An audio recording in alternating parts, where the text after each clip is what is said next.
गणेशाय नमः।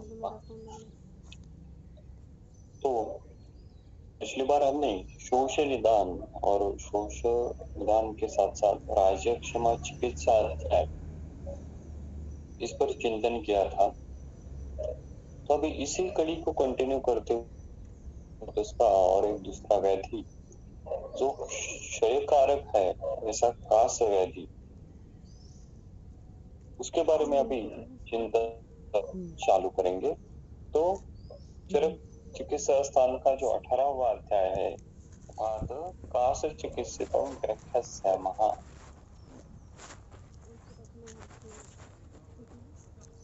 पूरी लेक्चर टाइम ना सरांचा आवाज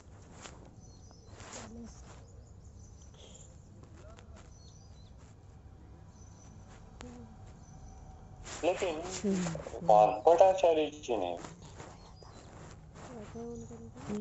वाग्भट निदान स्थान में इसका उल्लेख, इसका वर्णन रक्तपित्त के साथ किया है। वाग्भट निदान स्थान का जो अध्याय है, ज्वर निदान के बाद वो रक्तपित्त कास निदान व्याख्या। तो ये भी वैशिष्ट्य है कि कास का उल्लेख या फिर इसका वर्णन के साथ वाग्भटाचार्य जी ने किया।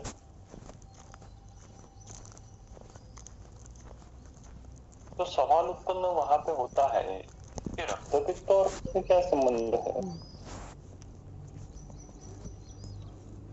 उन दोनों का एक साथ वर्णन करने का क्या प्रयोजन है?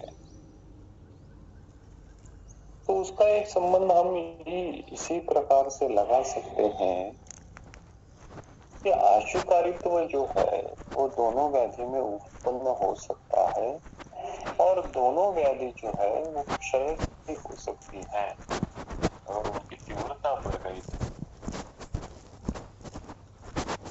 तो इसलिए वाग्भटाचार्य जी ने रक्तपित्त के साथ कास का वर्णन निदान स्थान में किया था। सुश्रुताचार्य जी ने इसका वर्णन अपने निदान स्थान में नहीं किया। उनका जो उत्तर तंत्र है, उस उत्तर तंत्र के जो 52 है, 52 नंबर के अध्याय में उन्होंने कास प्रतिषेध चिकित्सित इस प्रकार से कास व्याधि का वर्णन किया है। तो अभी हम करेंगे कि एक कास व्याधि की क्लिनिकली हमारे पास जो रुग्ण आते हैं उनमें इनकी यूटिलिटी, उसका सिग्निफिकेंस हम किस प्रकार से जाने। तो सबसे पहले इसका वर्णन देखिए जो चरक चिकित्सा स्थान अध्याय है उसमें श्लोक क्रमांक 3। तपसा यशसा धृत्या धिया च परया अन्विताः अत्रेयाः कास शान्त्यर्थं प्राह सिद्धं चिकित्सितम्। क्या कहा उन्होंने? तपसा यानी तप से, तप द्वारा, तपसा, यशसा यानी तपसा यशसा धृत्या, धृत्य यानी धैर्य, धैर्य से, परया, परया यानी श्रेष्ठ, यानी जो तप यश और धैर्य से श्रेष्ठ है ऐसे, और धिया च अन्विता, परया धिया च अन्विता, धिया यानी बुद्धि, और जो श्रेष्ठ बुद्धि से युक्त है, परया धिया च अन्विता, ऐसे कौन? अत्रेयाः। So all these are the adjective of the Bhagavan Punarvasu Atreya. The Atreya who is very superior in tapa, yasha and dhairya, and which is having a very high degree of intellect. धिया च अन्विताः अत्रेयाः काशशान्त्यर्थं सिद्धं चिकित्सितं प्राह। तो काश शांति के लिए सिद्ध ऐसी जो चिकित्सा है वो उन्होंने बताई है। तो देखिए यहाँ पे वर्णन विशेष हमको मिलता है। बहुत सारे अध्यायों में शुरुआत किस प्रकार से होती है कि सबसे पहले अग्निवेश जी कोई सवाल उत्पन्न करते हैं, प्रश्न उपस्थित करते हैं। अग्निवेश जी पुनर्वसु आत्रेय जी को विनंती करते हैं, रिक्वेस्ट करते हैं कि प्रजा अनुग्रहार्थ हमको ये बात जाननी आवश्यक है। और फिर उस विषय का विस्तार भगवान पुनर्वसु आत्रेय अध्याय में आगे करते हैं। लेकिन यहाँ पे ऐसा कुछ नहीं है। यहाँ पे अग्निवेश जी की रिक्वेस्ट नहीं है, यहाँ पे डायरेक्टली विषय का वर्णन आचार्य ने किया है। अत्रेयः काश शान्त्यर्थं सिद्धं चिकित्सितम् आह। आगे श्लोक क्रमांक 4। अभी श्लोक क्रमांक 4 में जो संख्या संप्राप्ति है काश की का वर्णन डायरेक्टली मिलता है।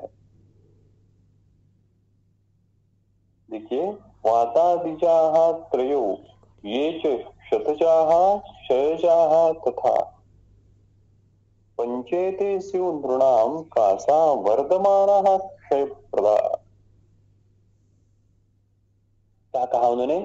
वातादीजा, जा यानी उत्पन्न, किससे उत्पन्न? वातादीन से उत्पन्न। तो वातादि, वात पित्त और कफ, इनसे उत्पन्न ये जो त्रयः, तो वातजकास, पित्तजकास और कफजकास, ये जो दोषों से उत्पन्न होने वाले 3 प्रकार के कास हैं, ये जो त्रयः।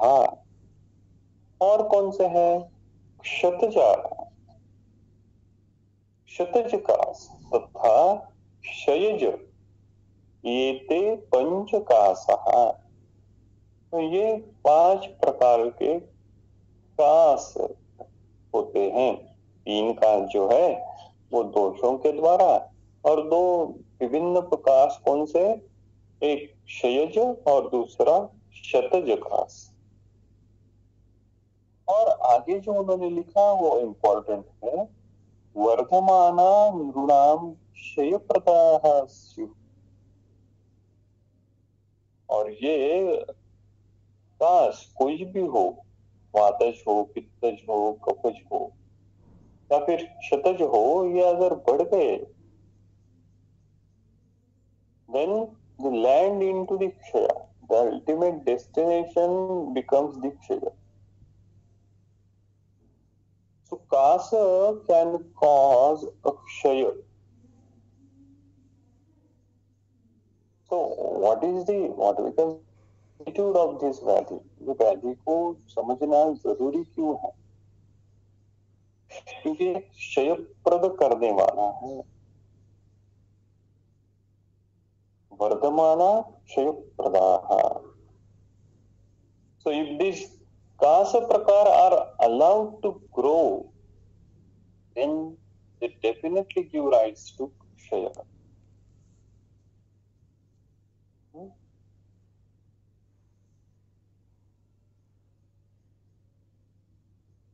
और ये अभी कास की इस श्लोक में उन्होंने संख्या संप्राप्ति का किया है।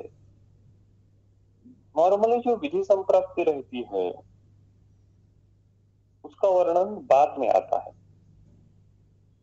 सबसे पहले जो कॉमन संप्राप्ति रहती है, सामान्य संप्राप्ति, उसका वर्णन आता है। परंतु इस जगह पे सबसे पहले डायरेक्टली वर्णन किसका आया? सबसे पहले क्लासिफिकेशन ऑफ द डिसीज, व्याधि के वर्गीकरण, संख्या संप्राप्ति का वर्णन सबसे पहले आया और बाद में आगे उन्होंने व्याधि का कास का सामान्य वर्णन किया है। ये जो पैटर्न है ये हमको बहुत बार मिलने दिखने को मिलता है। कुछ अध्याय में सबसे पहले सामान्य संप्राप्ति है, बाद में विधि संप्राप्ति का वर्णन है। जैसे बहुत सारे ऐसे अध्याय है, रक्त पित्त जैसे अध्याय। और अन्य कुछ अध्यायों में सबसे पहले विधि संप्राप्ति का वर्णन, संख्या संप्राप्ति का वर्णन और बाद में सामान्य संप्राप्ति का वर्णन, इस प्रकार से वर्गीकरण मिलता है। जैसे पांडु चिकित्सा अध्याय, पांडु के वर्णन में भी सबसे पहले उन्होंने अध्याय की शुरुआत में ही पांडु के प्रकार कौन से है यह वर्णन किया, बाद में अध्याय का वर्णन। और यह पर विकास में भी इसी प्रकार का वर्णन गुल्म में भी है। स्टार्टिंग का जो ओपनिंग श्लोक है उस ओपनिंग श्लोक में पांडु गुल्म का क्लासिफिकेशन का वर्णन उन्होंने किया है। तो ये वर्णन करने की शैली है। तो ऐसा क्यों किया? ओपनिंग श्लोक आपका उस डिसीज का हेतु, उस डिसीज का अन्य महत्व विशद करने वाला होता है, लेकिन आप कुछ कुछ जगह पे उसके संख्या संप्राप्ति का वर्णन सबसे पहले कर। ये पैटर्न का कुछ महत्व है क्या? तो नेचुरली हम उस पे विचार सकते हैं, नेचुरली हम उस पे अध्ययन कर सकते हैं कि इस प्रकार का अगर पैटर्न कर रहे हैं तो उसके संख्या संप्राप्ति का, उसके विधि संप्राप्ति का अपना एक अलग महत्व है। ऐसा नहीं कि हर अन्य जगह पे उसको उस संख्या संप्राप्ति का महत्व नहीं है, वो तो है ही, लेकिन जहां पे ये संख्या संप्राप्ति आती है तो दिमाग में ये बात फिक्स होनी चाहिए कि जब हम कास्ट चिकित्सा पढ़ेंगे तो ये क्लासिफिकेशन की चिकित्सा ध्यान में रखते हुए पढ़ना है। विशेष चिकित्सा हमको करनी पड़ेगी। क्लिनिकली कास्ट की सामान्य चिकित्सा उपयुक्त नहीं है, कास्ट की विशेष चिकित्सा उपयुक्त है। तो इस प्रकार से इस संप्राप्ति का वर्णन सबसे पहले उन्होंने किया। और अब देखिए कि इस पंचविध काश में दो प्रकार जो है, एक क्षय और दूसरा शतज काश है।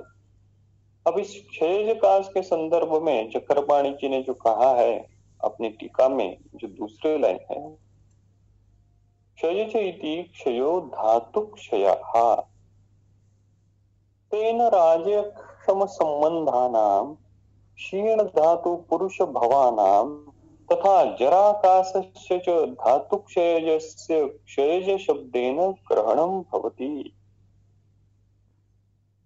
ये जो क्षयज काश है ये धातु क्षय जन्य है। धातु क्षय से जो वात प्रकोप होता है उस वात प्रकोप के कारण निर्माण होने वाला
वो क्षतज कास।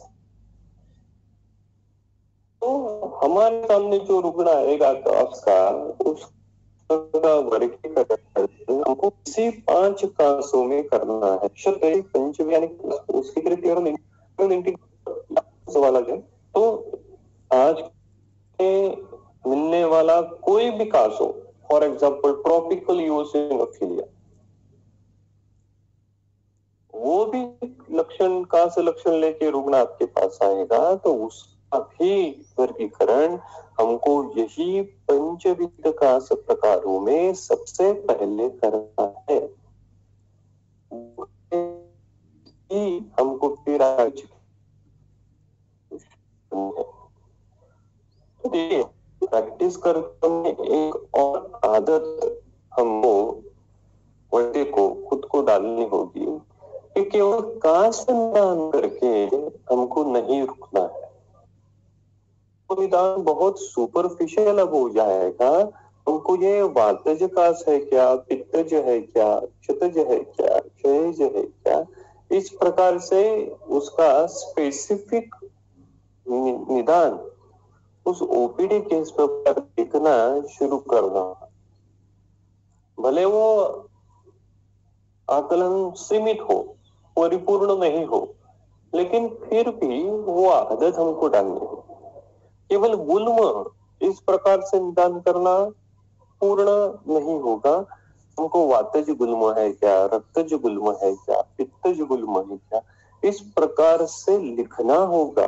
वो लिखने की आदत अब हमको, क्योंकि चिकित्सा की दिशा और जो कल्प का सिलेक्शन है वो बदल जाएगा। तो सर्व में भी यही है कि जब हम कास की चिकित्सा करने वाले हैं तो सबसे पहले उसका जो विशेष प्रकार है, उसका विशेष निदान जो है वो हमको करना है। और इसी सूत्र में जो आगे उन्होंने कहा कि वर्धमान कासः प्रदाह, तो ये लॉन्ग स्टैंडिंग कास प्रकार जो है तो उनका एंड रिजल्ट जो है वो क्षयप्रद है।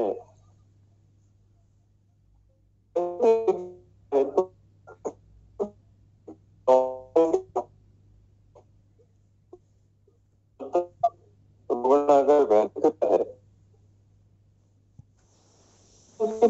उनका मैनिफेस्टेशन होने वाला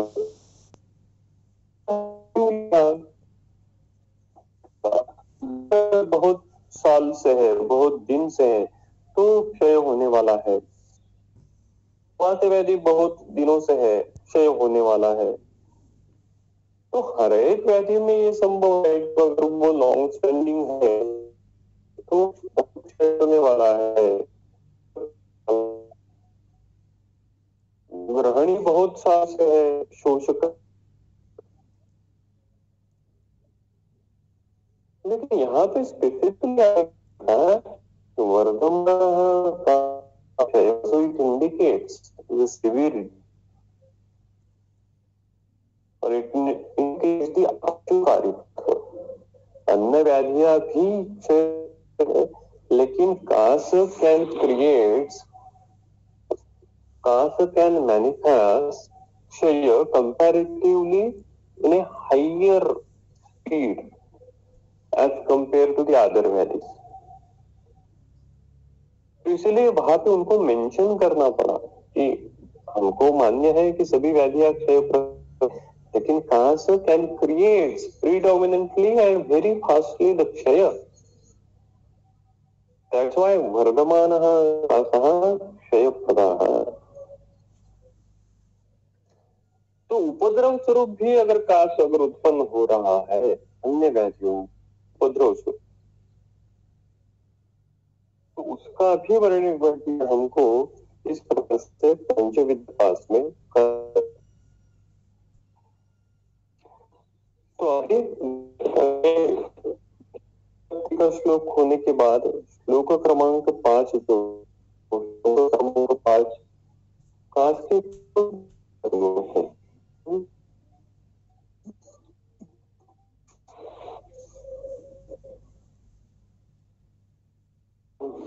शुकपूर्ण गलास्यता कंठे कंडुष्य भोज्यानाम अवरोधस्य जायते। तो सबसे पहले पूर्व रूप का वर्णन, और पूर्व रूप का वर्णन होने के बाद फिर संप्राप्ति का वर्णन। तो ये भी अलग अप्रोच है। टिक्का श्वास इसके पहले का जो अध्याय है उस अध्याय में नहीं है। संप्राप्ति का वर्णन होने के बाद फिर पूर्व रूप का वर्णन है। यहाँ पे पूर्व रूप का सबसे पहले वर्णन है। शायद पेशेंट पूर्व रूप अवस्था में ज्यादा मात्रा में आते होंगे, तो पूर्व रूप समझना आवश्यक होगा। तो ये पूर्व रूप किस प्रकार के हैं? शुकपूर्ण। शुक यानी क्या? कांटे। जैसा कि गला, मुख ये पूरे कांटे ने भरे हैं ऐसा लगना, ऐसे फीलिंग आना, शुकपूर्ण गलास्यता। इसकी टीका देखिए, शुकैव पूर्णः शुकपूर्णः गलम आस्यम च यस्य तस्य भावः शुकपूर्ण गलास्यता। तो ऐसा हम कह सकते हैं कि मुख, गला, इस प्रदेश में कोई किस प्रकार की फॉरेन बॉडी सेंसेशन होना, शुकपूर्ण गलास्यता। So the throat and mouth are all covered with the patient feels that there are some foreign body sensation. तो ये महत्व का स्वरूप है। शुकपूर्ण गलास्यता कंठे कंडू, और ये शुकपूर्ण गलास्यता के कारण, इस फॉरेन बॉडी सेंसेशन के कारण कंठ प्रदेश में कंडू की सेंसेशन होना। कंडू क्यों उत्पन्न होगा? इरिटेशन के कारण कंडू उत्पन्न होगा। और भोज्यारोधः जायते। So Charak narrated only the three important purus, तथा कंठे कंडू and भोज्यानाम अवरोध। That's all. तो अगर ये पूर्व रूप पास के, तो मोस्टली इन पूर्व रूपों की अभिव्यक्ति थ्रोट, माउथ यानी गला और मुख, यानी हम कहें कि अपर रेस्पिरेटरी ट्रैक्ट, यहाँ पर ही इनकी अभिव्यक्ति हो गई है। यानी पूर्व रूप उत्पन्न होने के लिए जो आवश्यक पैथोलॉजी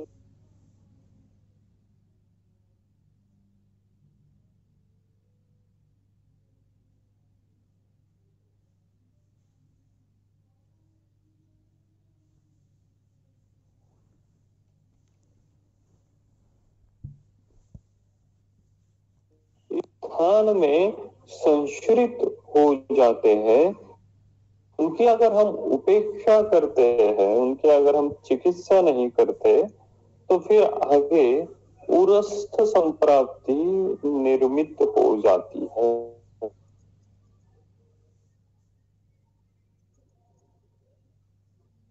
तो इसी कारण ये गला और मुख इस प्रदेश में दोष संचित होने के कारण ही उन्होंने कंठे कंडू और शुकपूर्ण गलास्यता इस प्रकार का वर्णन किया।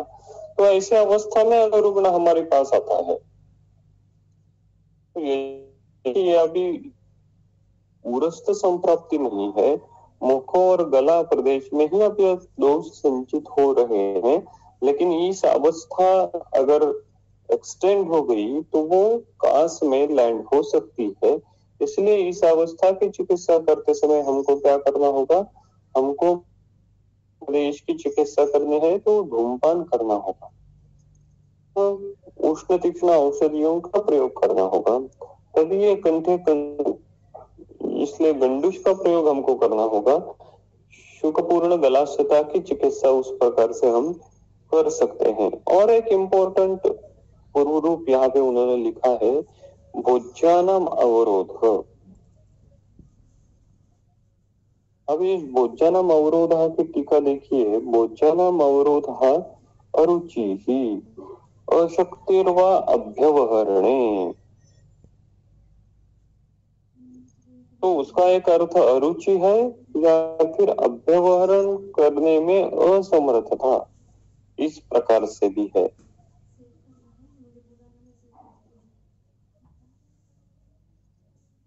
अरुचि ये लक्षण पूर्व रूप में भी उत्पन्न हो सकता है।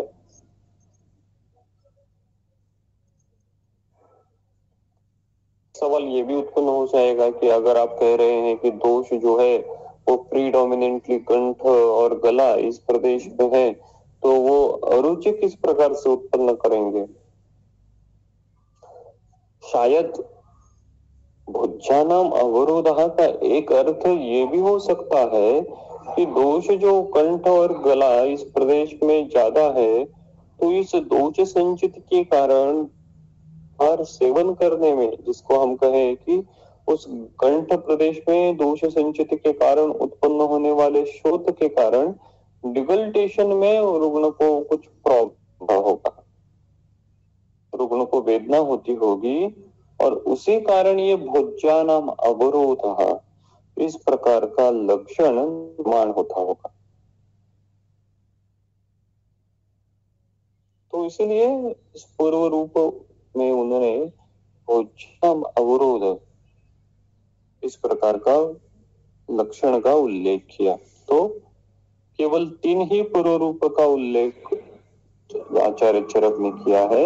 शुकपूर्ण गलास्यता, कंठे कंडुः, भोज्यानाम अवरोधः। आगे अभी श्लोक क्रमांक 6 से लेके श्लोक क्रमांक 8 तक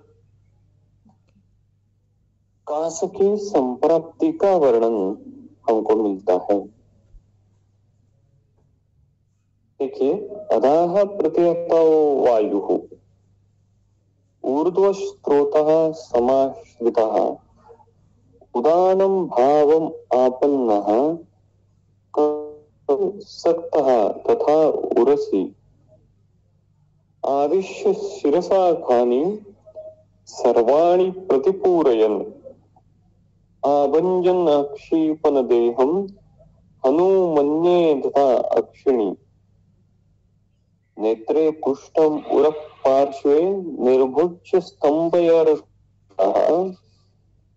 शुष्को वा सकफो वापि कसनात् कास्यते। तो किस प्रकार से वर्णन संप्राप्ति का देखिए। अधा प्रतिहता वायुः ऊर्ध्वस्थ्रोतः समाहितः। वायु का विशेषण है किस प्रकार से, अधः प्रतिहता वायुः। अधः प्रतिहता, प्रतिहत का एक अर्थ अवरोध, इस प्रकार से हम ले सकते हैं। अधः प्रतिहता यानी क्या? अगर उसका शब्दार्थ हमने लिया तो नीचे के भाग में जो स्त्रोतस है, उस स्त्रोतस में अवरोध उत्पन्न होने के कारण अधः प्रतिहता वायुः। तो शरीर के नीचे के भाग में जो स्त्रोतस है, उस स्त्रोतस से जब वायु बहने वाला है, उस वायु के गति को अब अवरोध उत्पन्न हो रहा है।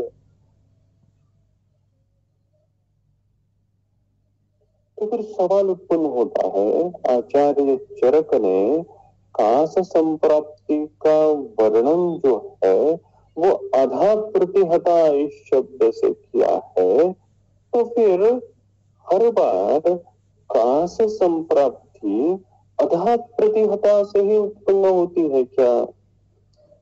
ऊर्ध्व प्रतिहता इस प्रकार से नहीं होता है क्या? जिस प्रकार से अधः प्रतिहता होगा, शरीर के नीचे भाग में जो स्त्रोतस है उन स्त्रोतस में अवरोध होगा, उसी प्रकार के ऊर्ध्व प्रतिहता, शरीर के ऊर्ध्व भाग में जो स्त्रोतस है उस स्रोतस में भी अवरोध उत्पन्न हो सकता है। देखिए, चरक सिद्धिस्थान का जो 9वां अध्याय है, चरक सिद्धिस्थान अध्याय 9,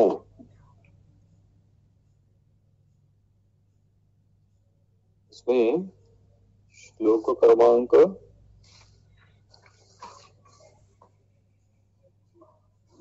6 जो है, पेज नंबर 717, श्लोक क्रमांक 6, शिरस्य अभिहते का वर्णन देखिए।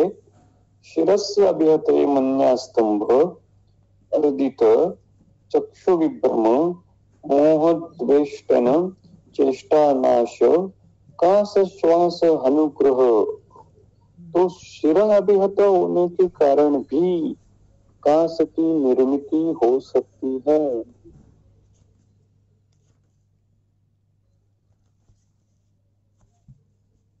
तो जिस प्रकार से अधा प्रतिहता से कास उत्पन्न है, उसी प्रकार से ऊर्ध्व प्रतिहता से भी कास उत्पन्न हो सकता है। तो फिर चरकाचार्य जी ने अधा प्रतिहता है ये इस प्रकार का उल्लेख क्यों था?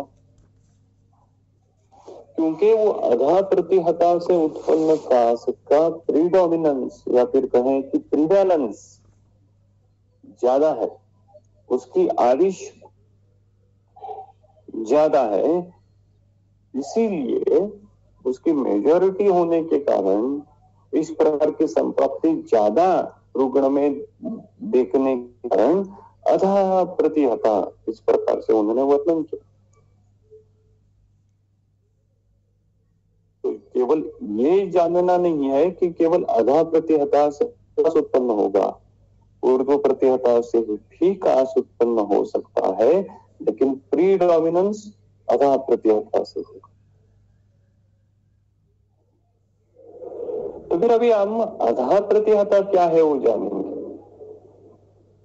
शरीर के नीचे भाग में, निचला जो भाग है, उस भाग में जो स्रोतस है, उन स्रोतस में अभी अवरोध उत्पन्न हो रहा है।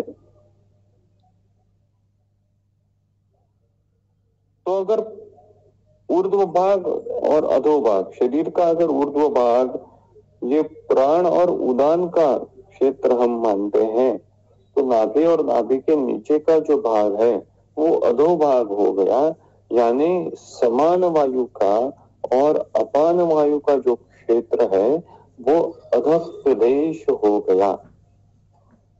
यानी समान वायु जिन स्रोतसों से बहता है वो स्रोतस, और अपान वायु जिन स्रोतसों से बहता है वो स्रोतस, इन स्रोतस में अभी क्या हो गया है? तो इन स्रोतस में समान जिस स्रोतस से बह रहा है और अपान जिस स्रोतस से बह रहा है, वहां पे एक मिनट मैं थोड़ा रुकता हूं।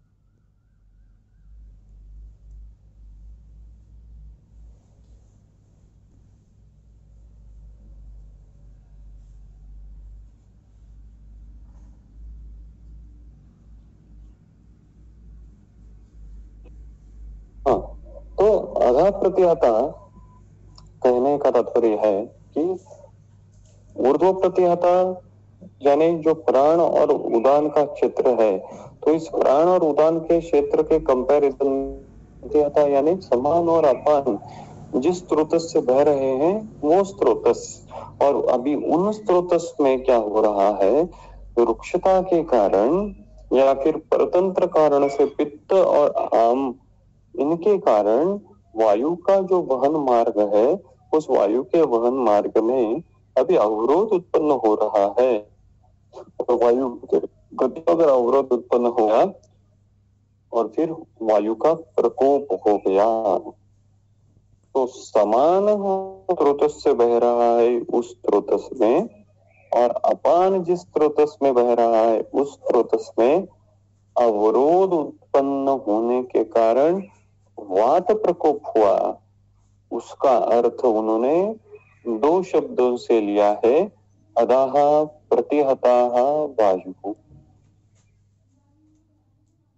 देखिए, चरक चिकित्सा का जो 26 अध्याय है,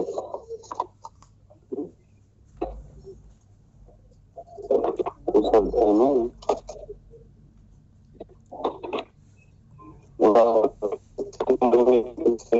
उसमें जो उदावर्तता वर्णन उन्होंने किया है, देखिए पेज नंबर 597, श्लोक क्रमांक 56। कषायतिक्तौषधरुक्चैः सन्धारण भोजनमैथुनश्च पक्वाश्चये कुप्यति च इदापानः स्रोतांसि अधोभागानि बलिसरुद्ध्वा। क्या लिखा है कि इन हेतुओं के कारण पक्वाशय कुप्यति च इदापानः, पक्वाशय में अपान का प्रकोप हो जाता है। अभी वात प्रकोप क्या है वो हमने देखा है चरक सूत्र स्थान के 12वें अध्याय में श्लोक क्रमांक 7 में, तथा विदेशु शरीरेषु वायु आश्रयम गत्वा अप्ययमानः। अभी उसके डिटेल में नहीं जाते हैं। वात प्रकोप क्या है कि वायु जिन स्रोत से बहता है उस स्रोत में अभी वायु की गति को अवरोध उत्पन्न हो जाता है, और वायु की गति ऑब्स्ट्रक्टेड होने के कारण वात प्रकोप उत्पन्न हो जाता है। अभी इस श्लोक में क्या लिखा उन्होंने, पक्वाशय कुप्यति च इदापानः। तो पक्वाशय जो है वो अभी रूक्षादि गुणों से युक्त हो गया, वो लघु गुणों से युक्त हो गया, शीत खर गुणों से युक्त हो गया। इन पक्वाशय से जब जो बहने वाला वायु है वो वायु अब ऑब्स्ट्रक्टेड गति से बहने लगा, तो इसका अर्थ उन्होंने पक्वाशय कुप्यति च इदापानः इस प्रकार से लिया। ऐसा जब पक्वाशयगत वात प्रकोप हो जाता है तो वो क्या करता है, स्रोतों से अधोभागानि बलि से रुद्ध्वा, अधोभागानि स्रोतों से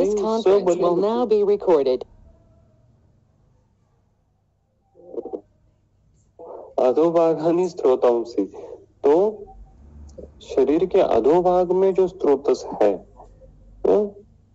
यानी अधोभाग में स्रोतस यानी अपान क्षेत्र के स्रोतस, पुरुषवः, मूत्रवः, अर्तवः, शुक्रवः, तो इन स्रोतस का वो क्या करता है अभी सबली, सबली यानी वो वायु रुद्ध्वा ऑब्स्ट्रक्शन करता है, और इसके कारण जो जो व्याधियां उत्पन्न होती है उसका वर्णन उन्होंने श्लोक क्रमांक 8 से इसमें किया है। तो इसी प्रकार की संप्राप्ति अर्थात की संप्राप्ति काश में ही होती है। समान जिस स्रोत से बह रहा है और अपान जिस स्रोत से बह रहा है उन स्रोत में अभी अवरोध उत्पन्न हो जाता है, और उसके कारण अधा प्रतिहता वायु, इस प्रकार की pathology, first stage of pathophysiology उत्पन्न हो जाती है। और तो वायु की गति को जो अवरोध उत्पन्न होगा तो फिर वो वायु क्या करेगा, जैसे चिकित्सा स्थान के हिक्का शोच चिकित्सा में वो श्लोक आया है, उदीर्यते भ्रुशतरम मार्गरोधात् वहज्ज यथा तथा अनिलस्य मार्गम नित्यम विशोधयेत्। तो उदीर्यते भ्रुशतरम इस न्याय से वायु अभी क्या होता है, उदान क्षेत्र की जो स्रोत है उसमें वृक्षादि गुणधर्म की निर्मिति करता है। तो इसलिए उन्होंने क्या लिखा, अधा प्रता वायु ऊर्ध्व स्रोतः समाश्रितः। समान जिस स्रोत से बह रहा है, अपान जिस स्रोत से बह रहा है उस स्रोत में वायु की गति को अवरोध उत्पन्न हो गया, इसका अर्थ अधा प्रतिहता हो गया। तो वो जो अब वात प्रकोप होने वाला है वो प्रकोपित वायु अब क्या करता है, उदान जिस स्रोत में बह रहा है उस स्रोत में अभी वृक्षादि गुणधर्म की निर्मिति करता है। अधा प्रतिहता वायु ऊर्ध्व स्रोतः समाश्रितः। इसी संदर्भ में अष्टांग संग्रहकार जो है उन्होंने अपने निदान स्थान के तीसरे अध्याय में कास संप्राप्ति का वर्णन लिखा है। ऊर्ध्वा प्रतिहते अपाने यदा अपानः प्रवर्तते ऊर्ध्व रसस्य स्थाने तिष्ठन् उरसि पीड्यते। कि अपान प्रकोपित होके वो अपान ऊर्ध्व रसस्य स्थाने उरस्य पीड्यते। वो प्रकोपित अपनी ऊर्ध्वस्थ होके रस का जो स्थान है उर उसकी पीड़ा करता है। यानी कहने का तात्पर्य है कि अधा प्रत्यहता वायु ऊर्ध्व स्त्रोतः समाश्रितः। तो फिर यहाँ पे और एक सवाल उत्पन्न हो सकता है कि आपने कहा कि अधा प्रत्यहता कहने का तात्पर्य कि अपान जिस स्रोत से बह रहा है या फिर समान जिस स्रोत से बह रहा है उन स्रोत में अवरोध अगर उत्पन्न होता है तो फिर जिस प्रकार से हम अधा प्रत्यहता का अर्थ समान और अपान के स्रोत से ले रहे हैं उसी प्रकार ऊर्ध्व प्रत्यहता का अर्थ लेते हुए प्राण उदान जिन स्रोतस में बहते हैं जिन स्रोतसों से बहते हैं उन स्रोतस में अवरोध उत्पन्न होके कांच की संप्राप्ति नहीं हो सकती है क्या? हर बार अपान का हर बार समान का अवरोध उत्पन्न होना जरूरी है क्या? प्रिडोमिनेंटली वैसा ही होता है, लेकिन प्राण वह स्रोतस और उदान जिस स्रोतस से बहता है वो स्रोतस डायरेक्टली हैम्पर होके कांच उत्पन्न हो सकता है क्या? तो उसका वर्णन किस प्रकार से मिलेगा वो हम आगे देखेंगे कि प्राण और उदान जिस स्रोत से बहता है उनमें भी अवरोध उत्पन्न होके कांच का वर्णन कांच की निर्मिति हो जाती है। उसका वर्णन देखिए, अगर विषय ही निकला है तो सुश्रुताचार्य जी ने उनका वर्णन किया है। सुश्रुत उत्तर तंत्र का जो 52 अध्याय है उसमें श्लोक क्रमांक 4 और 5 जो है उसमें कांच की संप्राप्ति का वर्णन है, हेतु और संप्राप्ति का। धूमोपगाहतात् रजसः तथैव व्यायाम रुक्षान्न निषेवणाच्च विमार्गगत्वात् अपि भोजनावरोधा शवतो तथैव। आगे देखिए श्लोक क्रमांक 5 में वो क्या कहते हैं, प्राणो हि उदान अनुगताः प्रदुष्टाः संभिन्नास्वन्नतुल्यकोशः निरेति वक्रा सहसा सदोषः काशा स विद्यति रुदारुर्धु। क्या लिखा उन्होंने, प्राणो ही उदान अनुगताः प्रदुष्टाः। ये जो लाइन है ये इंपॉर्टेंट है, प्राणो ही उदान अनुगताः प्रदुष्टाः।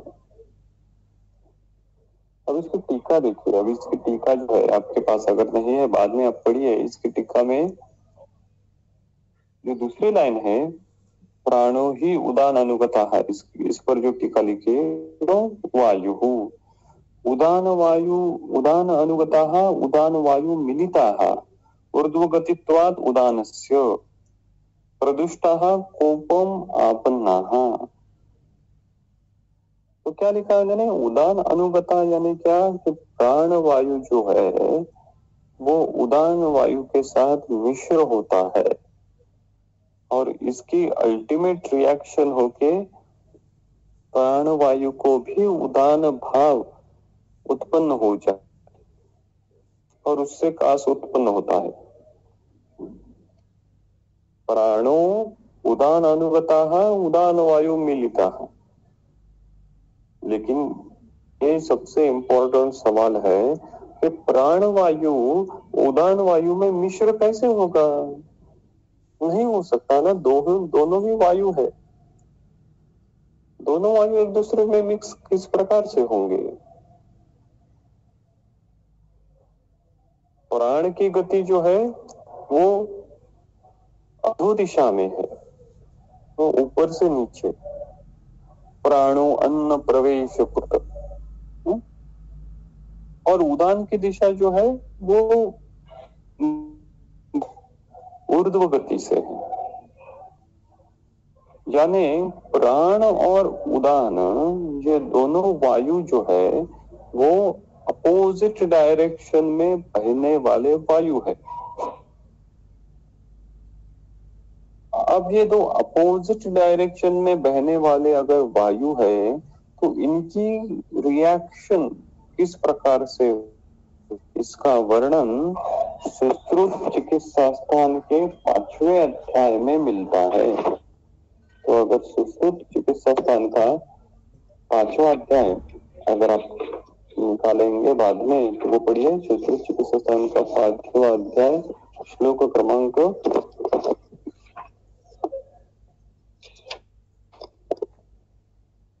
29। टीका यह विषय हमने जब हम आवरण पढ़ रहे थे तो आवरण के संदर्भ में हमने पढ़ा था, फिर से एक बार पढ़ेंगे।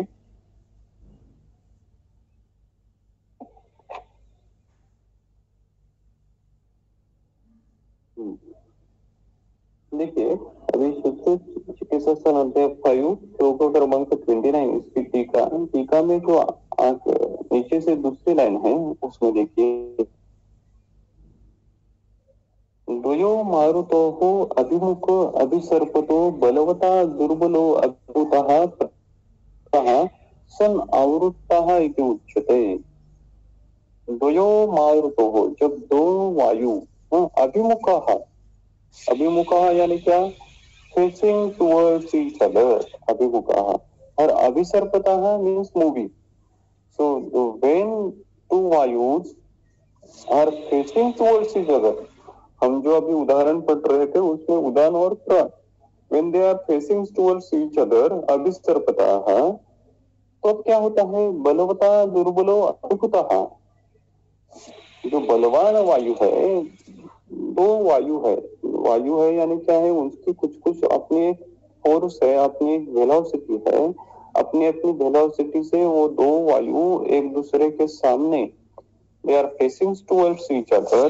ऐसा अगर है तो जिसकी वेलोसिटी ज्यादा है वो कम वेलोसिटी वायु पे अपना इम्पैक्ट दर्शाता है। बलवता दुर्बलो अभिभूतः, ये अभिभूत हो गेट डिफीटेड। ये अभिभवन जो है वो आवरण का एक प्रकार है। सो व्हेन टू वायुस are coming towards each other, Balavan suppresses the Durbalaha. So here what happens, ultimately Udana Vayu suppresses the Prana and the Udana Gati is finally get established. That's what Udana Bhava Aparna. हम ये किस लिए पढ़ रहे हैं, हम ये इसलिए पढ़ रहे हैं कि चरका अधा प्रत्ययता का वर्णन किया, लेकिन ऊर्ध्व प्रदेश में जो प्राण और उदान ये दो स्रोत है उनमें विकृति हो, उसकी निर्मित किस प्रकार से हो सकती है, तो इस प्रकार से हो सकती है, डायरेक्ट कास्ट प्राण वायु की और उदान वायु की दृष्टि हो। तो प्राण और उदान क्षेत्र की विकृति यानी ऊर्ध्व स्रोत में भी प्रतिहतत्व निर्माण होके कास्ट निर्माण होता है, जिसका वर्णन अभी सुश्रुताचार्य जी ने किया है, चरकाचार्य जी ने लेकिन अधः प्रतिहता से ही उसका वर्णन किया है। वो क्यों किया है वो भी हमने देखा कि वो प्रीडोमिनेंस, उसका प्रीवैलेंस ज्यादा है अधः प्रतिहता संप्राप्ति का। आगे देखिए, अतः प्रतिहतः वायुः ऊर्ध्वश्रोतः समाश्रितः उदान आपन्नः कंठे सक्तः तथा उर्सी। उदान भाव आपन्नः, उदान भाव को ये लाकर उदान भाव आपन्नः, उदान भाव यानी क्या, ऊर्ध्व गति, उदान की जो गति है उस गति को आना।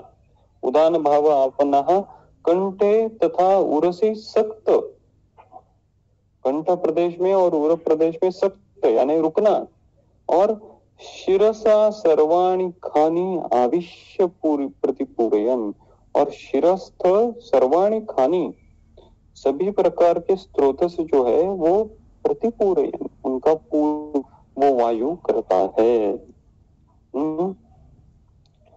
तो देखिए, अगर हम अपान और समान क्षेत्र ये अधो स्रोतस मानते हैं, तो इन अवरोध के कारण प्रकार की संप्रप्ति होगी। अपान आवृत्त उदान, समान आवृत्त उदान, यह अवस्था उत्पन्न होती है। और इसी को ही हमने लिखा कि इस वायु को उदान भाव उत्पन्न हो जाता है। उदान भाव उत्पन्न होना यानी क्या? उस वायु को उदान की गति तो होना। अपान की गति नीचे के दिशा से है, अब वो दिशा बदल गई और अपान को भी अब उदान की गति प्राप्त हो गई, वो गति से बाहर निकलने लगा। इसीलिए जब वो ऊर्ध्व दिशा से बाहर निकलता है, ये इंपॉर्टेंट है। So this is the second important pathological change occurring during the कास संप्राप्ति। फर्स्ट चेंज इज अधा प्रत्ययता, सेकंड चेंज इज उदान भाव आपन्ना। क्योंकि ये उदान भाव आपन्ना जब तक नहीं होगा, जब तक ऊर्ध्व प्रदेश से वायु बाहर निकलने की कोशिश नहीं करेगा, तब तक कंठ और ऊरक प्रदेश में लक्षणों की निर्मिति नहीं होगी। तो अभी वायु बाहर निकलने की कोशिश करेगा और ऑलरेडी जो ऊरक प्रदेश कंठ प्रदेश है, इसमें खवैगुण्य निर्माण हो रहा है। तो वो खवैगुण्य क्यों निर्माण हो रहा है? स्रोता समाश्रिता। तो ऊर्ध्व प्रदेश में भी रुक्षता के कारण अभी खवैगुण्य निर्माण हो रहा है, और उस ऊर्ध्व प्रदेश में, उस कंठ प्रदेश में, उस गला प्रदेश में अभी वायु की गति अवरुद्ध हो जाती है खवैगुण्य के कारण। और ऊर्ध्व दिशा से जब वायु बाहर निकलता है, तो ऊर्ध्व प्रदेश, कंठ, इनमें जहां जहां खवैगुण्य है, वहां वहां वायु का प्रवास जो है वो होता है, विथ ऑब्स्ट्रक्शन हो जाता है, अवरोध के साथ हो जाता है। और इस खवैगुण्य की जगह वायु अब कफ के, पित्त के, आम के, रक्त के मॉलिक्यूल का पूरण करता है, प्रतिपूरयन। अगर उसने पित्त के मॉलिक्यूल का पूरण किया तो पित्त जकास की निर्मित हुई, अगर कफ के मॉलिक्यूल का पूरण किया तो कफ जकास की निर्मित हुई। तो यहाँ पे उदान भाव आपन्ना ये जो शब्द यूज किया है, वो वायु के गति का इंडिकेटर है। अभी ऊर्ध्व गति से वायु बाहर निकल रहा है, और वो प्रयास जो है वायु का ऊर्ध्व गति से बाहर निकलना, उस प्रयास के कारण अभी लक्षणों की निर्मित हो रही है। तो चिकित्सा करते समय हमको क्या करना है? वायु की उसकी नॉर्मल गति स्टेब्लिश कर देना, यही हमारी चिकित्सा हो सकती है। यहाँ पे और एक उन्होंने शिरसा आविश्य सर्वाणी खानी प्रतिपूरयन। शिरस्थ सभी स्रोतस में वायु पूर्ण करता है। पूर्ण किसका करता है? अपने साथ साथ जो दोषों के वायु लेके आता है, उन दोषों के मॉलिक्यूल का पूर्ण करता है। ये वातव्याधि, वातव्याधि की संप्रप्ति हम सब जानते हैं। देहे स्त्रोताओं से रिक्तानी पूरयित्वा अनिल बलि। ये पूर्ण वायु रुक्षादि गुण का करता है, कफ पित्त आम का करता है। अब यहाँ पे लेकिन सवाल ये उत्पन्न होता है कि ये शीरस्थ स्रोतसों का कास के संदर्भ में क्या मतलब है? ये शीरस्थ स्रोतस कास में क्यों इन्वॉल्व होते हैं? तो ऊर्ध्व दिशा प्राप्त हो गई है, तो ऊर्ध्व प्रदेश के सभी स्रोतस का पूर्ण अब वायु करता है। ये उदान भाव सबसे पहले ऊर और कंठ इस प्रदेश में प्रतिपूर्ण करेगा, और उसके बाद फिर वो शीरस्थ स्रोतस इन्वॉल्व करता है, यानी ऊर्ध्व शरीर के स्रोतस इस पैथोलॉजी में इन्वॉल्व होते हैं। Maybe these are the stages of कास संप्रप्ति। कास संप्रप्ति जानना या फिर कास की व्याप्ति जानना इंपॉर्टेंट क्यों है? तो वो केवल उर और कंठ प्रदेश तक सीमित नहीं है उसकी व्याप्ति। वर्धमान क्षय तो है, लेकिन और एक उसका अर्थ है कि वो उदान भाव आपन्न वायु हो गया है। वो अगर उदान भाव आपन्न वायु केवल उर और कंठ प्रदेश तक थोड़ा सीमित रहेगा, स्काई इज द लिमिट। उसके मार्ग में जो जो अवयव आएगा, जो जो स्रोतस आएगा, वो हर एक स्रोतस में पूर्ण करते चला जाएगा। और ऊर्ध्व दिशा का अल्टीमेट डेस्टिनेशन शिर है। तो अल्टीमेट डेस्टिनेशन जो स्थान है टर्मिनल स्टेशन, उस टर्मिनल स्टेशन तक वो प्रतिपूरयन कर सकता है। So ultimately the Kasa Samprapti can land into the Shirastha also. The chronic Kasa patient can comes to our clinic with some kind of, we can say, the Shirastha, or we can say in today's conventional practice, the Kasa patient can come, a Jirna Kasa patient can come with some kind of neurological disturbances also. Shirastha sarvani pratipuraya. We can't predict in what direction this udana panna can go. Okay, तो ये pathology के stages हो सकते हैं। सबसे पहले stage में अपानावृत्त उदान, समानावृत्त उदान, इस प्रकार की अवस्था हो सकती है। और उसके बाद प्राण क्षेत्र की इन्वॉल्वमेंट वहां पे हो सकती है। अब यहाँ पे प्रतिपूरयन, प्रतिपूरन यानी उसका पूर्ण करना है। अभी प्रतिपूरण का और एक अर्थ जो है वो मेरे हिसाब से सुश्रुताचार्य जी ने दिया है। वो कहाँ पे दिया है, थोड़ा सा देखना पड़ेगा। सुश्रुत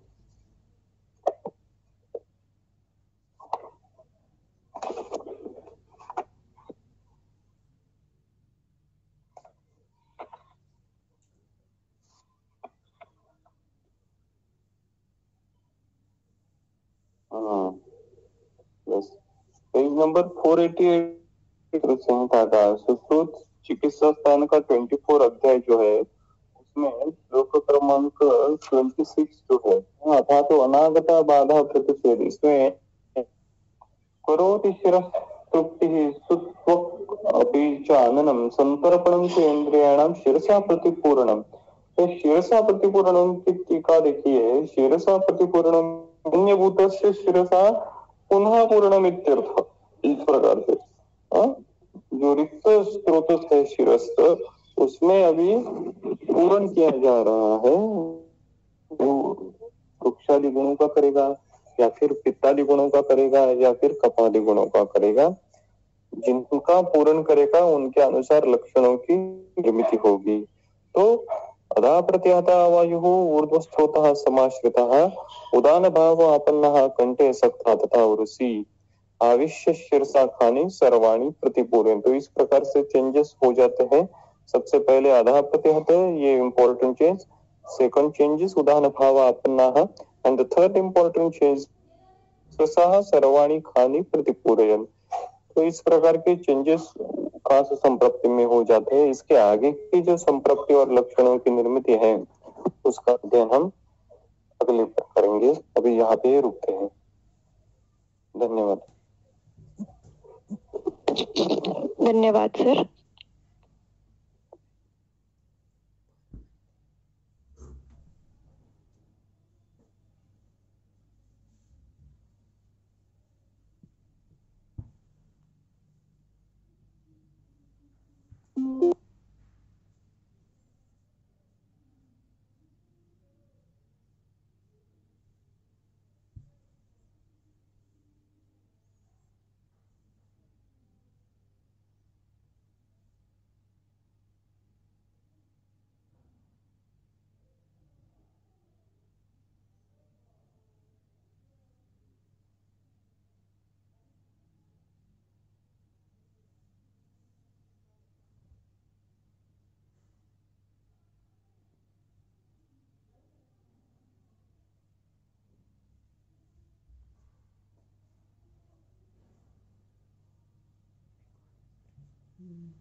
बरं एका तासाचं होतं.